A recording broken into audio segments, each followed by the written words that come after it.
મુખ્યમંત્રી ભૂપેન્દ્ર પટેલની અધ્યક્ષતામાં યોજાઈ કેબિનેટની બેઠક વરસાદ અને પૂરગ્રસ્ત વિસ્તારોની સ્થિતિ તેમજ ચાંદીપુરા વાયરસ અંગે આરોગ્ય વિભાગની કામગીરીની બેઠકમાં થઈ ચર્ચા. સાથે જ બેઠકમાં કોમનવેલ્થ ગેમ્સનું બેટન અને ફ્લેગ મુખ્યમંત્રીને કરાયું અર્પણ.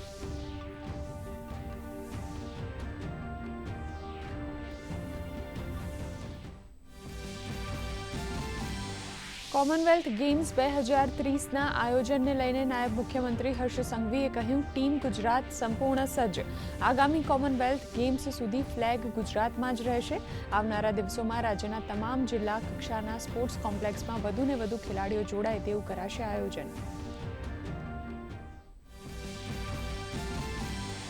ભાજપ દ્વારા પંડિત દીનદયાળ ઉપાધ્યાય પ્રશિક્ષણ મહાઅભિયાન 2026નો પ્રારંભ. સંગઠનને મજબૂત કરવા કાર્યકર્તાઓ માટે 11 વિશેષ સત્રોનું આયોજન. પ્રથમ 3 સત્રોમાં આપણું સૈદ્ધાંતિક અધિષ્ઠાન અંતર્ગત કાર્યકરોને અપાશે માર્ગદર્શન.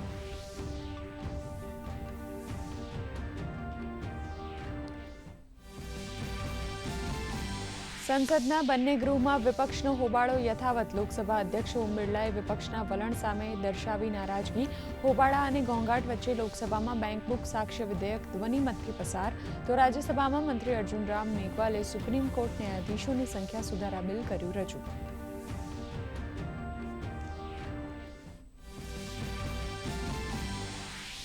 ઝારખંડમાં સતત 12મા દિવસે પણ વિદ્યાર્થી આંદોલન યથાવત. ભારે વરસાદ વચ્ચે પણ વિદ્યાર્થીઓ ધરણા સ્થળ પર રહ્યા ઉપસ્થિત. વિધાનસભા ઘેરાવની તૈયારી.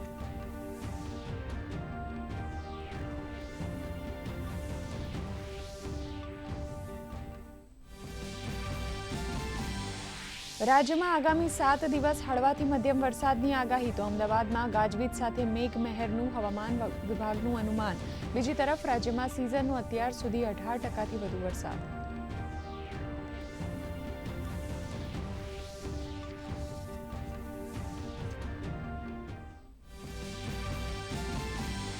આગામી 2 દિવસ પૂર્વોત્તર ભારત અને તેની સાથે જોડાયેલા રાજ્યોમાં ભારે વરસાદનું રેડ એલર્ટ. કેન્દ્રીય મંત્રી જેપી નડ્ડાએ આસામમાં પ્રભાવિત ક્ષેત્રના પીડિતો સાથે મુલાકાત કરી રાહત કાર્યોની કરી સમીક્ષા.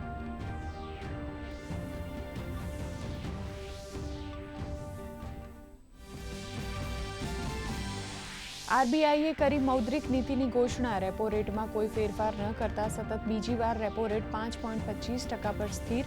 હોમ લોન, કાર લોનના ઈએમઆઈ નહીં વધતા સામાન્ય જનતાને રાહત. આરબીઆઈએ કહ્યું, ભારત રહેશે દુનિયાની સૌથી ઝડપી અર્થવ્યવસ્થામાં સામેલ.